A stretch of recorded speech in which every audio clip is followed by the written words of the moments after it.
and I live in LA now. It is interesting to get used to living in Los Angeles because Chicago, the most famous person in Chicago is Peter Sagal. And you shouldn't necessarily know what he looks like. He's on the radio. Of course I do. But like in LA, you suddenly see people on the street whose faces have been marketed to you for years because they just live there. You just see them. And you have to just walk, just go, oh my God. Well, I didn't expect you to have feet. Like,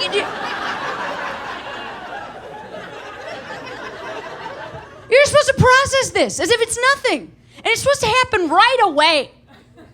Like right after I moved, my sister came to visit, and I was trying to be all cool, just be like, oh, I'm in the business. Oh, just kind of.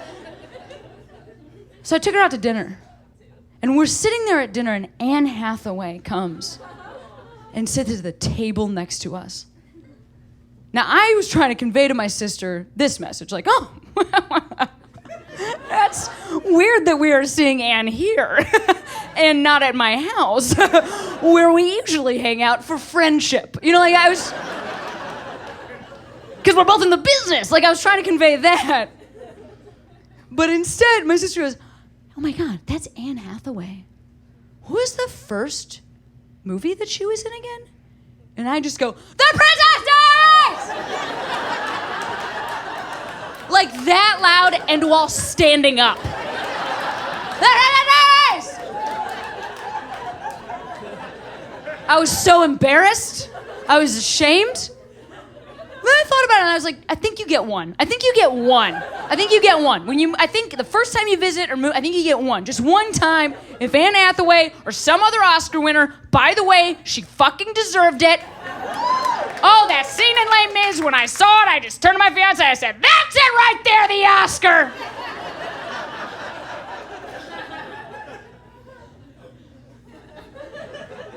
And yes, her neck is as long and swan-like in person as you would imagine. I think you get one. Anne Hathaway walks into the restaurant and you just yell, The Princess Diaries! I think someone else should go, The Devil Wears Prada!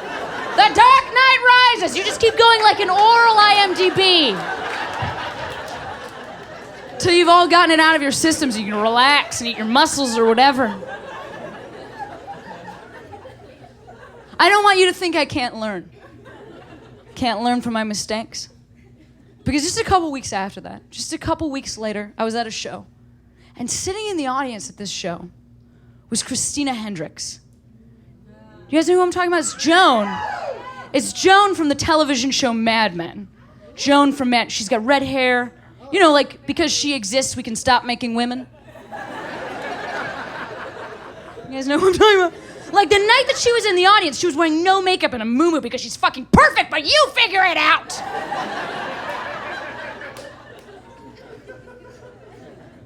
But I spotted her right away, and she was there, and I knew I had to perform, and I knew that I was going to be performing to someone that I love, and I didn't know how to handle it. I was like, oh my God, like, how do I have to go up to her? Like, how do I how do I, And then I was like, no, Esposito, no way. This is what you do. You just go up on stage, cool as a cucumber, you kill, like I'm doing tonight. You're just charming and approachable. You hug audience members.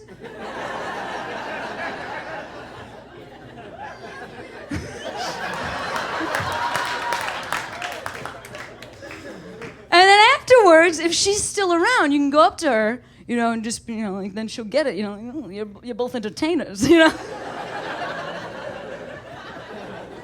I know that sounds like a crazy plan, but it worked. Because after the show, she was still around.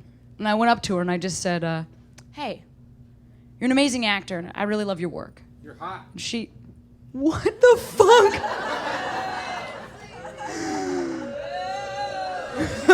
I just want you to know that, like, this is so great for me right now. This is so great for me right now. Oh my God, I have to take a knee on how fucking joyed out I am. Because, like, one poor sad dude doesn't realize how many fucking militant lesbians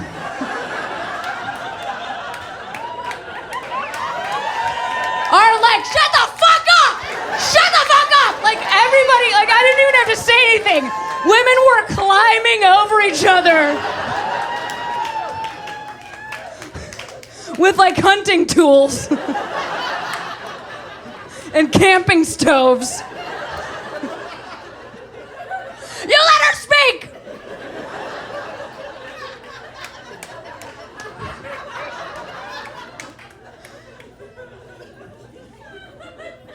No, see, sir, that's not what you do. You don't yell, you're hot.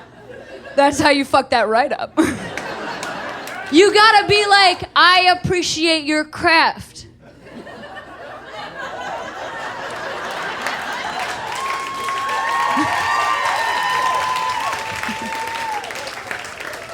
I'm telling you from experience, that's what I did. I said, you're an amazing actor. I love your work. She said, oh, you were great. Can I buy you a drink?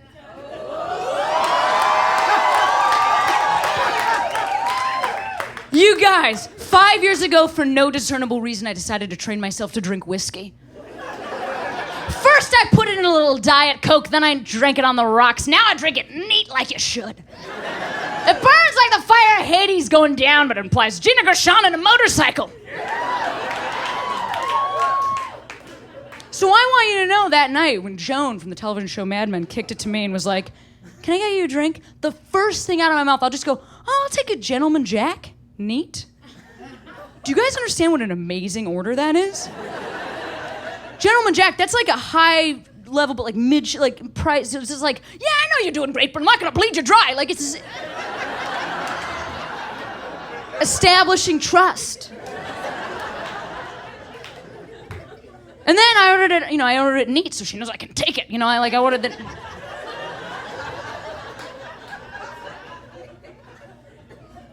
And also, thank God I didn't train myself to drink like a violet hued, infused. Thank God I trained myself to drink a brown liquor.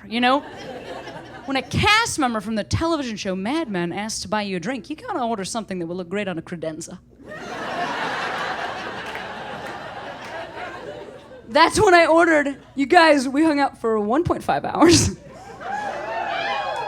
Totally hit it off. I haven't seen her again. I'm pretty sure I won't, but I guess what I'm saying is that I hung out with Christina Hendricks for as long as it takes to get a napkin in Portland.